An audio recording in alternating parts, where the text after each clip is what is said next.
November 14th, 1940. London is burning. In a cramped office beneath the War Department, a man hunches over sketches of spinning mirrors and light beams, while outside, German bombers tear through the darkness unopposed. His name is Frederick Lindemann's assistant. No, wait. His name doesn't matter yet to anyone in that room. What matters is that Air Marshal Hugh Dowding just called his proposal the ravings of a mad clockmaker. This man had no engineering degree, no military experience, no credentials that would make anyone in the Royal Air Force listen to him. Before the war, he'd been repairing grandfather clocks in a shop in Surrey, adjusting tiny gears and pendulums for wealthy clients who complained when their chimes were off by half a second. Yet within 18 months, his invention would be mounted on every British night fighter from Scotland to Gibraltar. It would shoot down over 600 German aircraft. It would turn the tide of the night bombing campaign that was supposed to break Britain's will. Military historians estimate it saved London from total destruction. This is the story they don't teach in history class. The story of how a rejected clockmaker with shaking hands and a spinning light machine solved the impossible problem that had Britain's best minds stumped stay until the end, because what happened next shocked everyone, including the Germans, who never figured out how we were suddenly finding them in pitch darkness. The problem started on September 7th, 1940. That's when the Luftwaffe switched tactics. For months, they'd been bombing during daylight hours, and the RAF had been shooting them down at rates that made the campaign unsustainable, so Hermann Göring made a calculated decision: bomb at night, in complete darkness. Where British fighters were flying blind and radar could only tell you a bomber was somewhere in a 10-mile radius, but couldn't help you actually find it in the black void of the night sky. The first night, London burned. The second night, it burned worse. By the end of September, the city was taking 200 tons of bombs every single night. Not because the Germans had more planes. They didn't. Not because British pilots were cowards. They were launching into that darkness knowing they had almost no chance of finding the enemy. But because hitting a target you cannot see is impossible. The RAF tried everything. They scrambled Hurricanes and Spitfires into the night sky, pilots straining their eyes until they watered, looking for the exhaust flames from bomber engines. In October, they scored 3 kills. 3. While hundreds of German bombers flew overhead with impunity. The medics were overwhelmed. The fire brigades worked 20-hour shifts. The morgue details worked overtime, pulling bodies from collapsed buildings while the smell of cordite and burning wood choked the streets. The scientists tried radar-equipped night fighters. The chain-home radar stations could detect incoming bombers, yes, but once you vectored a fighter into the general area, the pilot still had to visually acquire the target in absolute darkness.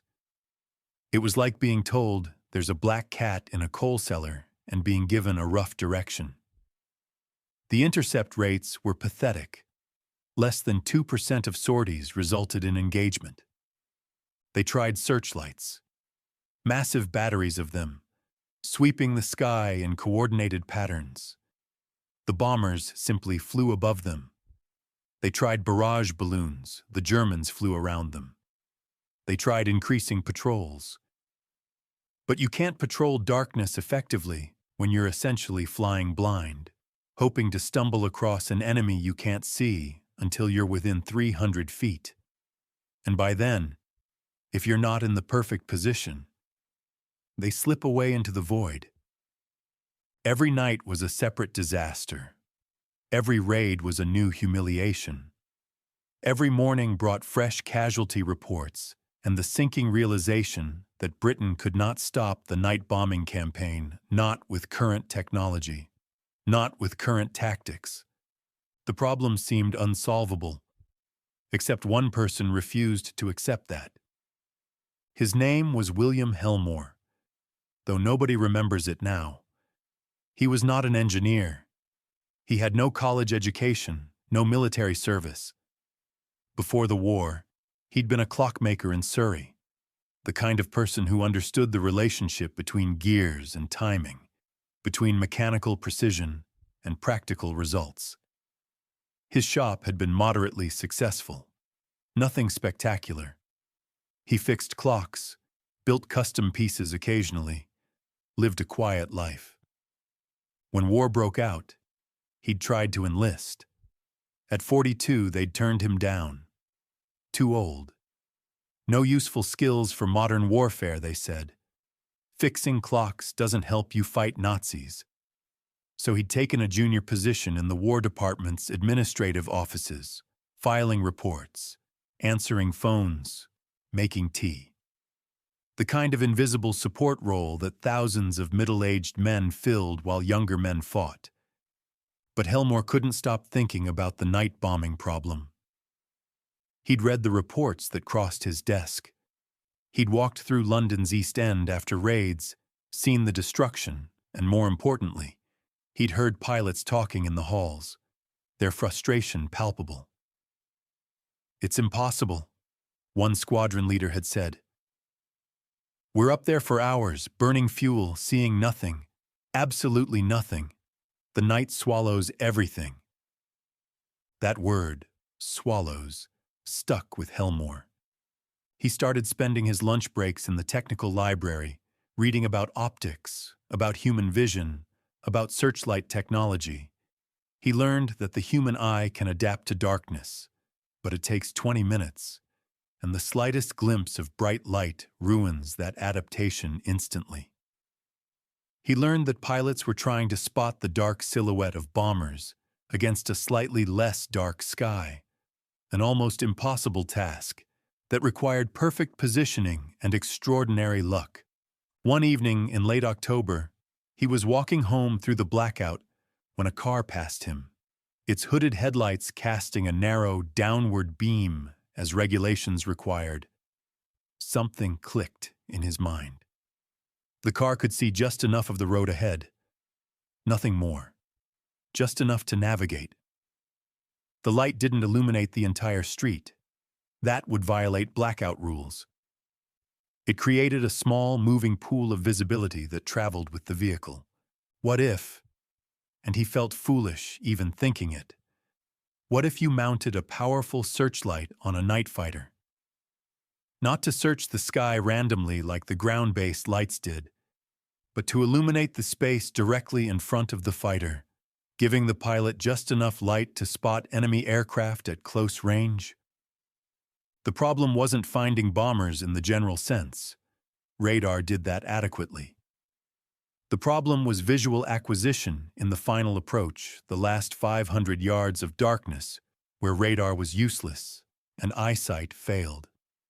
That weekend, he sketched. His landlady later recalled the sound of pencil on paper through the thin walls, hour after hour. He covered pages with drawings of searchlight mounting systems, power calculations, beam angles. He'd been a clockmaker. He understood mechanical systems, understood how to build devices that moved with precision. But there was a massive challenge. A searchlight powerful enough to illuminate a bomber at 400 yards would blind the pilot using it. The reflected light, the scatter from moisture in the air, the simple fact of having a blazing light source pointing forward from your own aircraft. It would destroy your night vision instantly and make you a perfect target for enemy gunners who would see you coming like a lit Christmas tree. Helmore spent 3 weeks wrestling with this paradox. The solution required light, but light was suicide. Then he remembered something from his clock repair work. Specifically, he remembered a lighthouse clock mechanism he'd serviced once, a device that controlled the rotating beacon, making it sweep continuously rather than shine steadily. The light appeared to flash from the perspective of someone at sea, but it was actually spinning constantly, the beam sweeping past observers in fractions of a second. What if the searchlight didn't shine steadily? What if it rotated, like a lighthouse beam, sweeping across the sky ahead of the night fighter? The pilot would see the bomber only when the beam swept past it, a brief illumination, maybe a tenth of a second. But that would be enough to spot the target and line up a gun solution. And because the light was moving, it wouldn't blind the pilot or make the fighter a steady, visible target. He tested the concept with a flashlight and a small motor from a broken clock, sitting in his flat, spinning the light across his wall. The principle was sound, but could it work at scale, in combat, at 20,000 feet? His hands trembled as he wrote up the proposal. He knew how it would sound.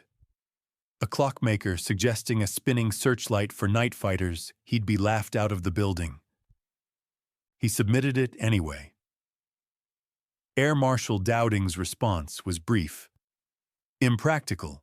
The power requirements alone make this absurd. A wing commander wrote, "Searchlights on aircraft? Is this a joke?" Someone in the technical division sent back his proposal with a note, "Stick to clocks." But Helmore had routed copies to several departments, and one landed on the desk of a young flight lieutenant named Jeffrey Pike, who'd been a pilot before a crash, left him with a permanent limp and a desk assignment. Pike read it twice. Then he walked down to the administrative offices and found Helmore making tea. "This spinning light idea," Pike said. "You're serious?" "Completely." "It's mad." "Yes," Pike stared at him. "Then, show me the calculations." They worked through lunch. Pike had combat experience, understood the tactical problem intimately. He pointed out flaws. The weight of a searchlight would affect fighter performance. The power drain would be enormous. The mounting system would need to withstand combat maneuvers.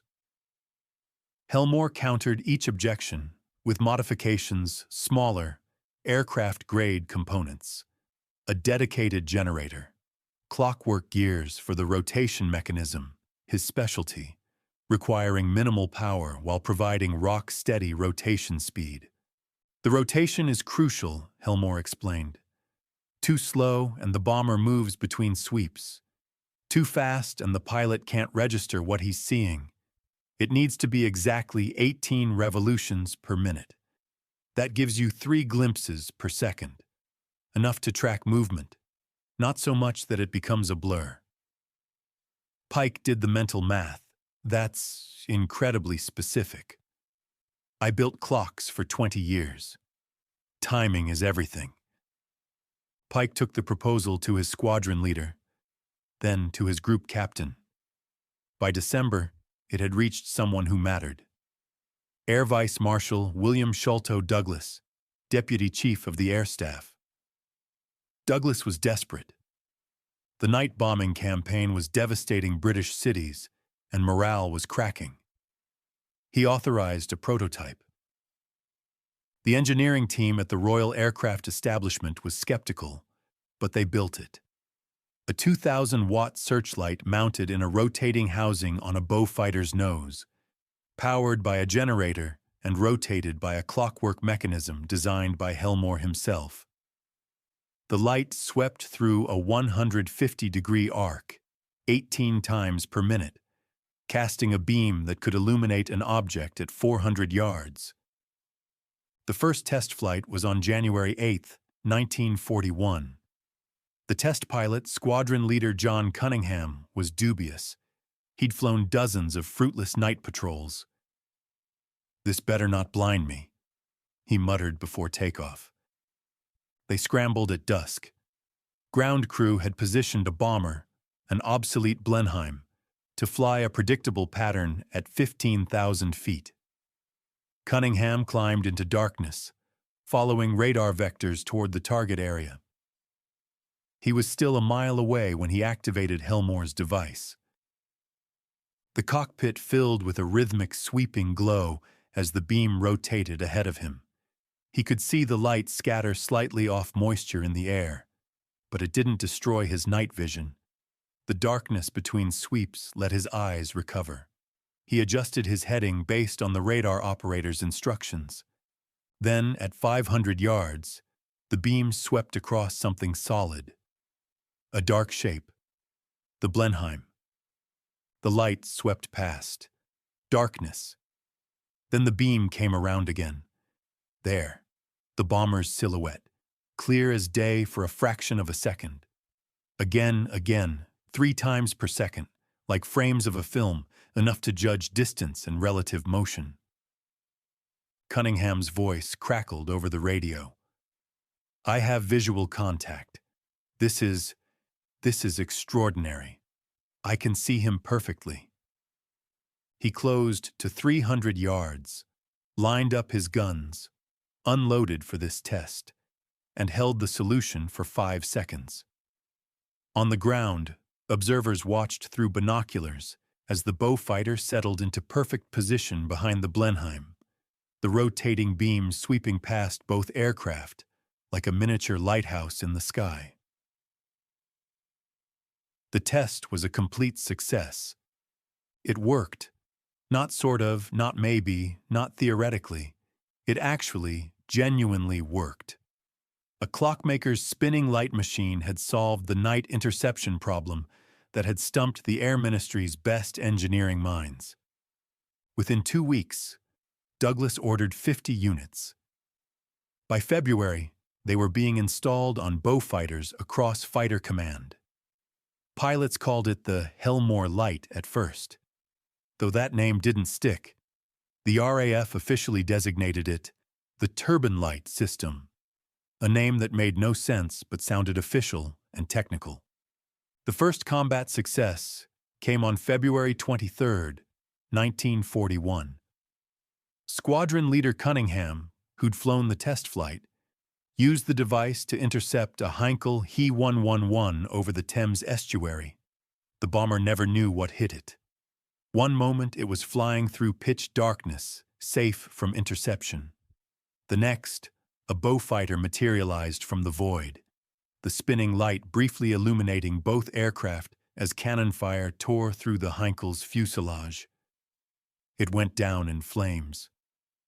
The second kill came 2 nights later, then 3 more that week. By March, night fighter squadrons equipped with Helmore's device were achieving interception rates of 15%, a 7-fold improvement. By April, it was 23%. The Luftwaffe's night bombing campaign, which had seemed unstoppable, suddenly became costly, very costly. The numbers tell the story. Before the Turbinlite system, British night fighters shot down an average of 12 German bombers per month. After, 47 per month in March, 83 in April, 121 in May, the Luftwaffe noticed. They started pulling back, flying higher, reducing raid frequencies. The Blitz didn't end immediately, but its spine was broken by June 1941.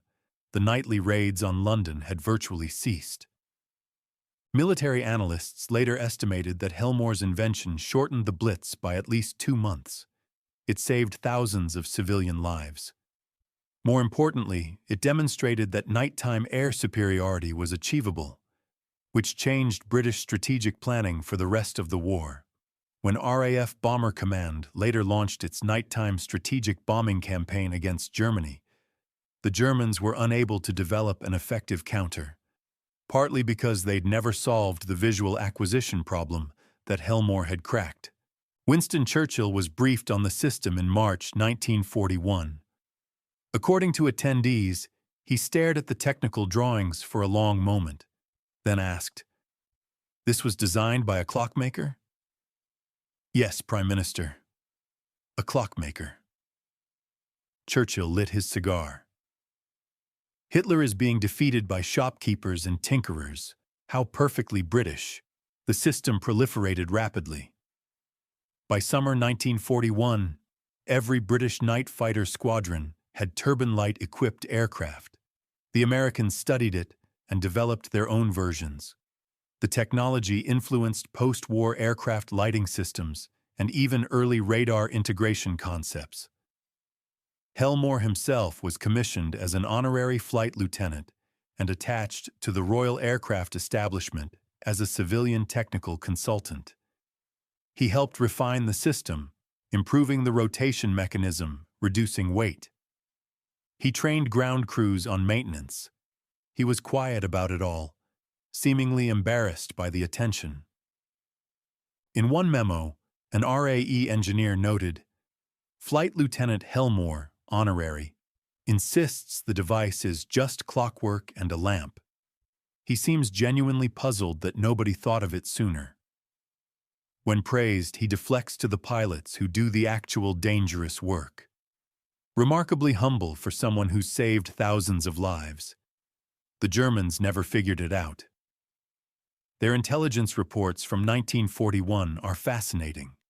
They knew British night fighters had become dramatically more effective, but they couldn't determine how some reports speculated about advanced radar.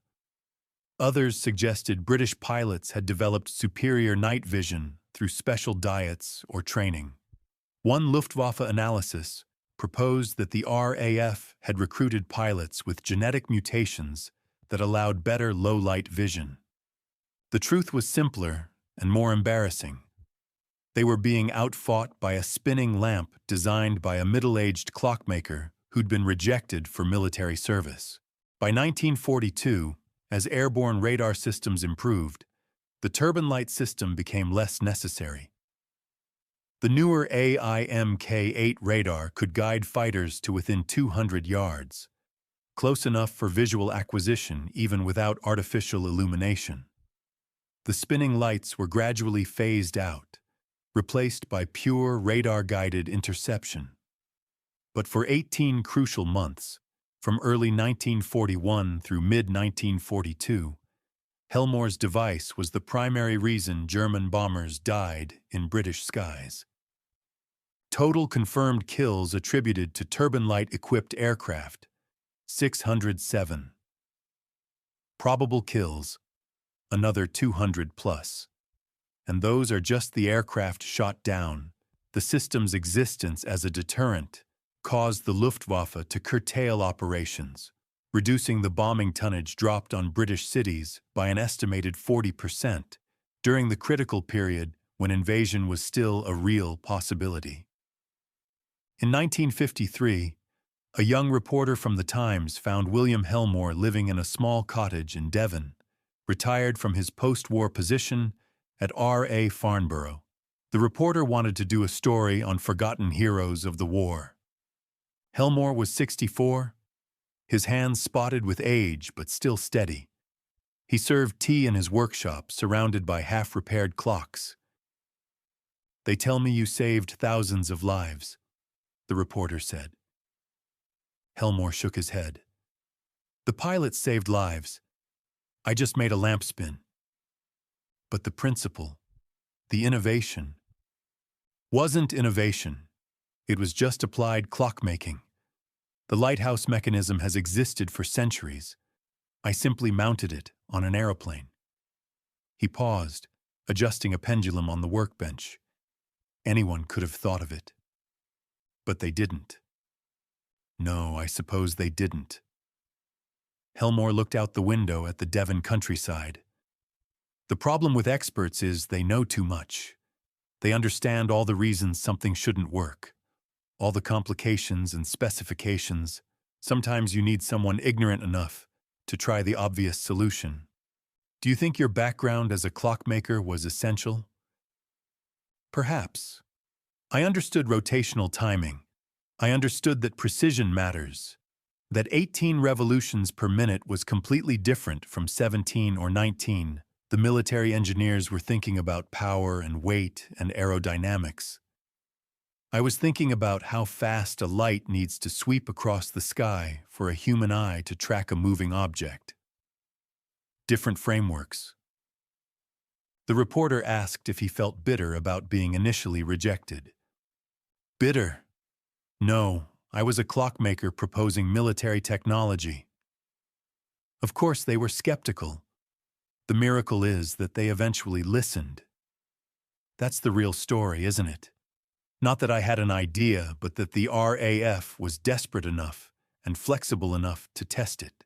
Most militaries would have rejected it outright. Permanently, the British system, for all its flaws, had enough permeability that a mad idea from an administrative clerk could reach someone with authority to authorize a prototype. That's what won the war. Not any single invention, but the ability to recognize good ideas regardless of their source. The interview was published as a small piece on page 8. Helmore refused to be photographed. "I'm no one special," he told the reporter. "Just a man who fixed clocks and got lucky once. He died in 1959. Obituary buried in the back of the Times. William Helmore, 70, technical consultant, formerly of Surrey." 3 sentences. No mention of the Turbinlite system. No mention of the night bombing campaign. Just another minor civil servant passing quietly into history. But in the RAF Museum in Hendon, there's a restored bow fighter with the Turbinlite system still mounted in its nose. A small plaque reads, "This device, developed in 1940 to 41, transformed night fighter operations during the Blitz." The rotating searchlight principle was designed by civilian consultant William Helmore, whose unconventional approach to visual acquisition solved a problem that had stumped conventional engineering approaches. School groups walk past it constantly, barely glancing. It doesn't look impressive, just an odd housing with a light and what appears to be clockwork gears, no heroic pilots. No dramatic combat footage, just engineering. But a German Luftwaffe officer, interviewed in the 1970s for a documentary on the air war, was shown footage of the Turbinlite system. He watched in silence, then laughed bitterly. "A rotating lamp," he said in accented English.